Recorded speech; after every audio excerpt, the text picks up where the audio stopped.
tous, bonjour Kiki. Bonjour Julie. Bienvenue pour ce 14e épisode de Mon Potager Facile. Comme vous le voyez avec nous, ça y est, hein, le temps file, on est déjà en été. Oui. Il fait très chaud ici, nous, dans la région Rhône-Alpes, là où on tourne les vidéos. Et aujourd'hui, on va vous montrer comment semer des aromatiques. C'est tout bête, on a récupéré l'espace en fait qu'on avait pour les carottes, c'est ça Kiki? Exactement, donc le lit de semence est préparé avec le terreau semis et nous avons nos 4 sachets de graines. Donc nous allons faire un bac, on va mettre la menthe avec le persil et nous mettrons le basilic à côté de la ciboulette. Le semis des aromatiques Kiki, c'est... on va tout laisser en bac ou est-ce qu'après il y a un repiquage encore comme pour On pourra refaire des repiquages en pot. Tu pourras mettre peut-être ton basilic à côté de tes tomates aussi, c'est toujours agréable. Par l'odeur aussi, c'est un côté un peu répulsif pour les insectes. Mais la ciboulette, tu peux la mettre aussi dans un pot proche de ta cuisine. Nous verrons différentes possibilités lorsqu'on refera le repiquage. Parce que là, nous allons faire aujourd'hui le semis des aromatiques. Bon bah c'est parti, on vous montre le semis. On y va.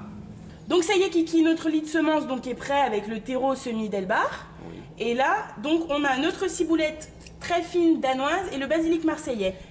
Oui, donc marseillais parce que c'est le pistou, hein, donc c'est le basilic, le nom commun c'est le pistou. Nous allons donc semer notre ciboulette devant et le basilic derrière. Nous allons le semer en ligne, le basilic, et nous semerons à la volée la ciboulette. Donc là nous avons exactement 1 gramme. Nous n'allons pas mettre évidemment comme d'habitude tout le sachet parce que là nous avons pas tout à fait 1 mètre carré, donc nous mettrons la moitié du paquet des semences qui sont à l'intérieur.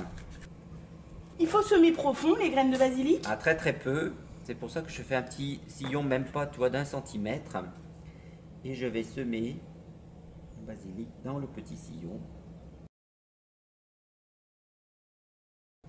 Voilà, donc il suffit de tasser après. Et tu vois, je ne les ai pas trop enfoncés. Et nous verrons le résultat. D'ici combien de temps on devrait commencer à avoir des premiers résultats? Vu la chaleur et que nous allons faire des arrosages réguliers, d'ici 15 jours, nous verrons déjà apparaître de nombreuses feuilles dans notre bac. Pour la ciboulette, donc c'est tout simple. La très fine danoise, donc elle est très fine. Donc l'avantage de la ciboulette très fine, eh ben, elle a plus de goût. Et plus on hache fin, plus on dégage du goût. Et là, je vais semer à la volée. Donc tu vois, Julie, les graines sont un peu plus grosses, mais toujours aussi fines. Mais là, je sème donc à la volée. Et on refera des petits éclaircissages si besoin pour mettre dans nos pots à proximité de notre cuisine. Voilà, je referme bien mon sachet.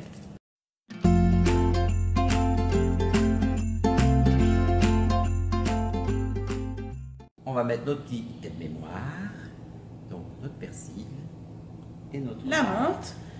Et comme pour l'autre bac, on passe à l'arrosage? Nous passons à l'arrosage parce que la chaleur est là. Alors Kiki, tu me fais passer l'arrosoir? Donc tu connais l'astuce, comment on met la pomme pour on inverse pour une pluie fine. Beaucoup moins de pression dans l'eau, voilà, surtout pour des semis avec des petits semis, voilà, et tu circules tout le long du bac. D'accord, faut arroser vraiment beaucoup ou pas? Oui, il faut bien humidifier vraiment toute la terre, tout le terreau. Et tu renouvelleras l'opération ce soir parce que avec la température à 37 degrés, oui, l'évaporation est importante. C'est bon comme ça? C'est parfait. D'accord.